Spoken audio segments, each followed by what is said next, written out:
Stories that bring thoughts to your mind and inspire hope in your heart are stories worth telling.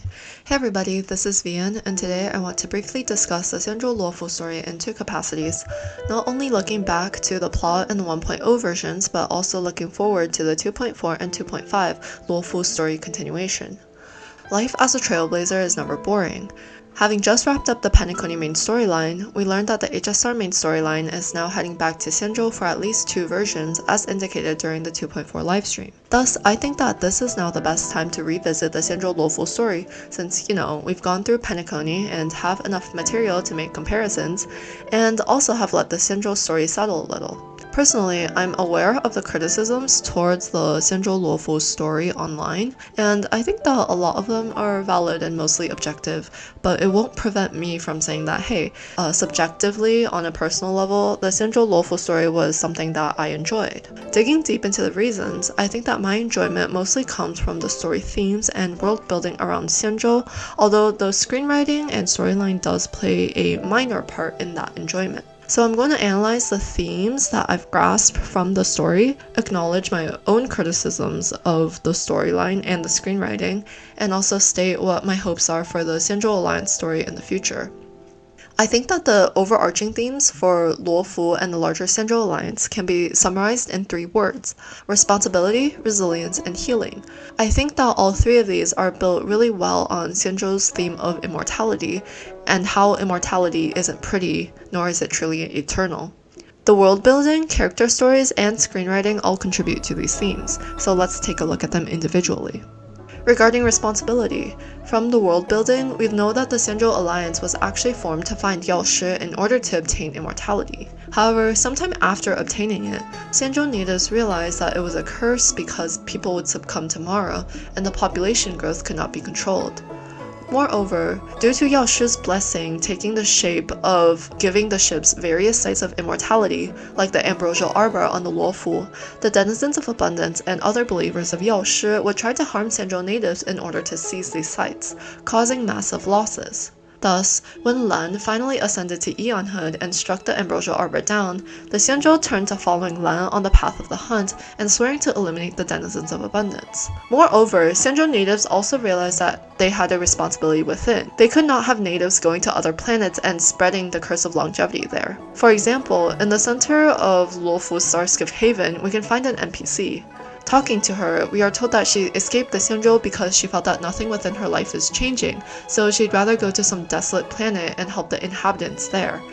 However, she was taken back to the Xianzhou because the Ten Lords Commission found out her crime, and her crime is that she left the Xianzhou herself and might have spread the curse of longevity to her patients and believers. During the Trailblaze quest, we clearly see the sense of responsibility that General Jingyuan and Diviner Fu Xuan have towards the ship, and it is because of their bravery that Luofu is able to survive the Stellaron crisis. I think that I speak for the majority of people when I say that their character development regarding their responsibilities was their best character development during the Luofu Trailblaze quest. Even down to the singular Cloud Knight soldier, they repeat the chant, like the clouds that cover the heavens, the knights protect the Xianzhou, in order to remember their responsibility.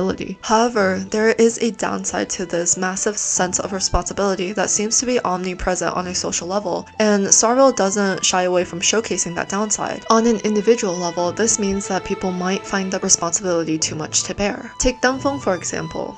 He had so many responsibilities on his shoulders, being the High Elder of the Vidyadhara and having constantly to fight with the Dragon Preceptors for power. He was alone in his watch over the Ambrosial Arbor, and constantly fighting the memories in his mind and his dragon heart, because it was a Vidyadhara tradition. Finally, another weight on his shoulders was that he needed to find a solution to the Vidyadhara population issue because Vidyadhara don't reproduce, and their population was only declining with so many wars that they were fighting. All of this responsibility, disillusionment towards the world, the trauma of seeing Baihong die in front of him all pushed him down the path to create the disaster that was the sedition of Imbiber Linné. Also, responsibility can be overwhelming at times because of the fact that the Xianzhou sacrifices so much and demands so much sacrifice. Deng Shu precisely turned to Yao Shi because her fellow doctor friend, Yu Fei, was killed by Lan shooting down an arrow to end the Third Abundance War. Yu Fei was killed merely by that arrow's collateral damage. Danshu had not wanted her friend to go, but her friend was killed by their supposed patron Eon. She couldn't understand why her friend had to take on this responsibility and was only rewarded death in the process, and why she couldn't be selfish for herself to obtain immortality for herself when she had innate blindness. Thus, she turned to the Sanctus Medicus. Resilience is evident throughout the Xianzhou Alliance's long history. From forsaking Yao Shi to embracing Lan and the Hunt, from fighting their many battles with the denizens of abundance, the alliance continues onward.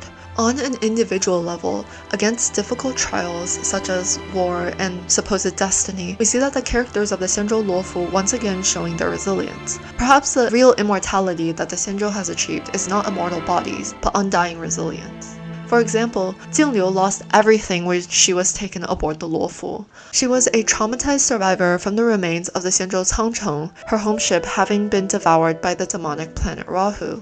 Despite all of her pain from losing her home and her family, she dried her tears and picked up the sword, becoming a name shining in the ranks of the Luofu Cloud Knights for nearly 1,000 years. Huo was a normal Foxian before ever coming in contact with Tail. After her tail became a flaming heliobus, she experienced a long period of self-doubt and fear, but picked herself up again and again and threw herself into her work for the Ten Lords Commission. She feared ghosts, but dealt with inhumane spirits all the time for her job. So much so that the Ten Lords Commission expressly stated that she performed extraordinarily during her tenure as a spiritfarer and began training her as a judge. As for Fu Xuan, she left her home ship and boarded the Luofu to escape her supposed destiny, but because of her will to fight that destiny, she fulfilled the prophecy that stated that she would kill her master. Despite all of that, she continued in her path to protect the Luofu and the wider alliance as the Master Diviner, asking for a third eye for clearer sight from the Wisdom Walker, battling pain silently every day for just a bit more clarity to save more people. For healing, we can divide it into two aspects. What does humanity do to heal, and what happens when we cannot heal? These are the two sides of the same coin that this Xianzhou theme is based on. The first can be very literal in the Xianzhou lore. Xianzhou natives have very fast recovery from most wounds as their bodies revert back to their native state. However, this means that altercations from that native state, like Danshu's addition of an eye due to her innate blindness, and Fu Xuan adding her third eye to better see the future, cause massive pain. The healing of the bodies of the Mara-struck are accompanied by a loss of awareness and consciousness, the hate in their memories finally boiling over. And then there are the deeper wounds that have healed in time for the collective conscious, like the dark days of the civil war within the Xianzhou Alliance. Individually, we have Bailu doing her best to heal others with her medical talents, and then there are the things that even Xianzhou natives cannot heal from. Mara is one of them. Additionally, the pain of losing a loved one, individual hearts sunken in grief from the casualties of the never-ending wars. The High Cloud Quintet lost Bai Heng. There's Danshu's pain of losing Yu Fei, her support, her doctor. There's Yu Kong and Qing Ni's pain of losing Cai Yi, a friend and mother. Han Ya's pain of losing Xue Yi, her only family. The list goes on and on. If anything, the Xianzhou's main theme is this. Grief doesn't heal, and that is why the sorrow of sending someone off, especially due to war or Mara, is so profound. There are so many examples of separation between life and death. The Xianzhou Luofu shows that death is the most painful for those who have to bear the grief, which is why the passage of time is so lamentable and the war is so difficult, not just for Luofu, but for the individuals losing their loved ones. Additionally, it acts as a mirror for us regular humans outside of the computer screen, who, like the Outworlders, barely live past a century. Pain and grief do not change as human emotions, even for near immortals who can live a millennia. And that is a humanizing connection. These three themes are ever present throughout all of the Trailblaze quests and companion quests, and even on an individual level, in character stories, NPC dialogues, and most of the readables. Thus, when world building and storytelling are inseparable in the writing, I would say that I like the Xianzhou Luofu story because of these themes, the highlight moments these characters get within the quests, even if the on-screen showing could use some work. Right, let's talk about the criticisms that I have for the Xianzhou Luofu story. It's mostly concentrated on the screenwriting of the Trailblaze quest that lasted from 1.0 to 1.3, with just a little bit of Jingliu's companion quest in 1.4. The first criticism I have is mostly about character depth within the main Trailblaze quest. I generally think that the only characters to stand out from the quest itself were probably Jingyuan, Fuxuan, and Danheng. And even with Danheng, I'm going to give him a small asterisk. It's not that I think Danheng was really written all that well, like in a show not tell way, but the fact he got a lot of cutscenes, like of course that's great. I love Danheng myself, and I think that he is the coolest guy. I just don't think that they necessarily contributed to character development in this particular arc in the moment. I think that good examples of character depth within the Xianzhou writing are Yukong's companion quest, and like Bailu, Fuxuan, Qingque, Yanqing, and Huohuo all had good companion quests, or later in the 1.5 Feixtral Garden event, so I think that these characters were written with depth. However, that leaves some of the cast within the trail-based quest itself underdeveloped, and it's mostly characters like Qingyun, Luocha, Blade, the NPCs like Danshu, and then Danheng. I feel like they rush things on screen in regards to these aforementioned characters, mostly by not giving them enough screen time to showcase their personalities or motivations really clearly, and these two are the main drivers of plot, obviously. I'm starting to suspect that the screenwriters didn't list out goals to hit for character development, like what do we need to show that this characteristic is a defining trait of this character, and instead they just ran with an outline of the plot really quickly to achieve the story that we saw. Conversely, I also think that they overcorrected just a little bit in Penacony, like they put too much development within the main Trailblaze quest and cut down on companion quests, and I feel like there could have been a couple of more companion quests in Penacony, so the writers have yet to find a Goldilocks spot, but I have confidence that they will in time. Coming back to the character writing of the Trailblaze quest, I think the four biggest issues for me were Tingyun, Blade, Danheng, and Danshu. I can appreciate the concept behind each one of them, but unfortunately I think the quality of it on screen was just not as intended. For example, I think that Tingyun was just really trying hard to be a plot twist device, but unfortunately she fell flat because there were really obvious drops to the fact that she wasn't Tingyun. For Danshu's writing, I really think that the required world quest that developed her character was kind of useless. Like, I think that quest only served to show how useless the Sanctus Medicus is and how, I don't know, crazy Danshu is, but to be honest, I feel like Danshu's highlight really comes from her readable diary in-game. Like, these two diary entries essentially showcase all of her motivations and everything that has led her down her path to this day. So I just really wish that they were able to write something to act out on screen based on these two diary entries, like in the form of a flashbacks or something, and then voice act it out. I think that that would have made a better case for Danshu than anything this quest ever did.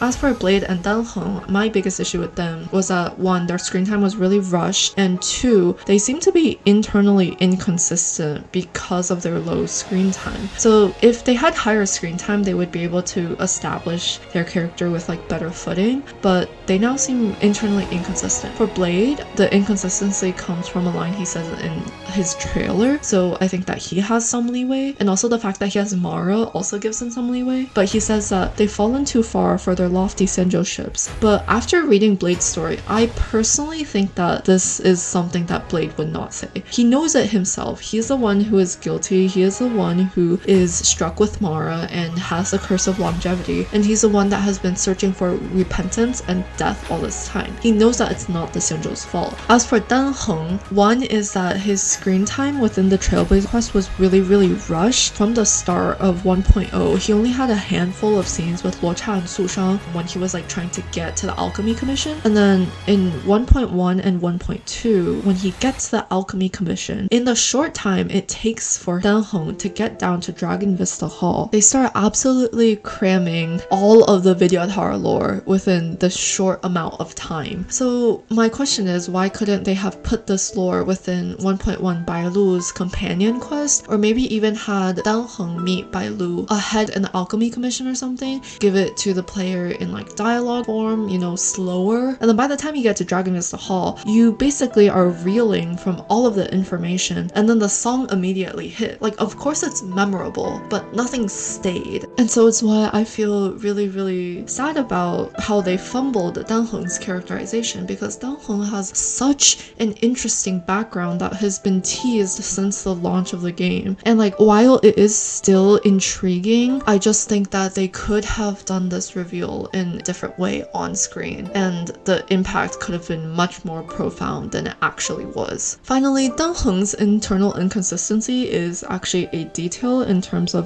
his memory. So, as stated by Jing Yuan within the Trailblaze quest, we are told that Deng Heng has some memory from his previous lives, because when the preceptors were doing the forced reincarnation, they left a flaw so that Deng Heng would be able to remember some things. And within Deng Heng ILs, specifically his character stories, it's very much implied that he knows the High Cloud Quintet members. But then within Jing Liu's companion quest, dialogue options implied that he seems to not remember much of any. And it was just an inconsistency that made me very, very confused at the time. Speaking of the High Cloud Quintet, I also think that the High Cloud Quintet story was not written well enough on screen given how well it was set up and how intriguing it could have been. You have a short-lived species, an outworlder, two Xianzhou natives in terms of Jingliu and Jingyuan, but they have an age difference of nearly 1,000 years. You have a vyi'an, High Elder by Danfeng, and Foxian by Bai Heng. Like, you have all of the various factions within Xianzhou. You could have done so much more within the story.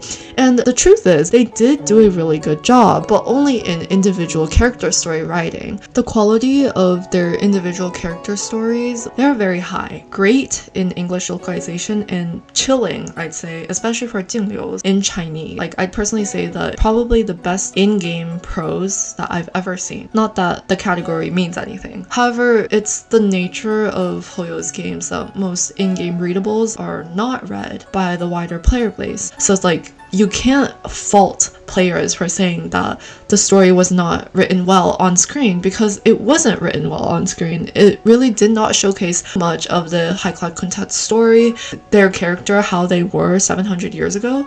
So even if I really, really like the High Cloud Quintet story in general, I still want to emphasize the fact that I want the writers to do better for future screenwriting in Trailblaze quests. Like, Trailblaze quests are essentially the only time writers can force feed story to players. And if the story isn't expressed clearly for all players to understand, then there should be criticism and feedback and improvement. So that's all of the looking back to the 1.0 version's Luofu story, and with 2.4 and 2.5 coming up, I want to briefly spell out a couple of thoughts and my hopes for this upcoming return to Luofu. Firstly, I hope that it treats the new upcoming characters well, like the 1.5 interlude event did for Huohuo, and that it is able to pick up some of the pieces that the abrupt ending to Luofu last time left. I want to see them use their narrative perspective change system that was introduced in Penacony, since now we have representatives from 3 Xianzhou ships and the Astral Express, and I just want them to tell a compelling story. Like, I don't think that the plot needs to be very complicated. I just think that they should tell a compelling story and tell it well on screen.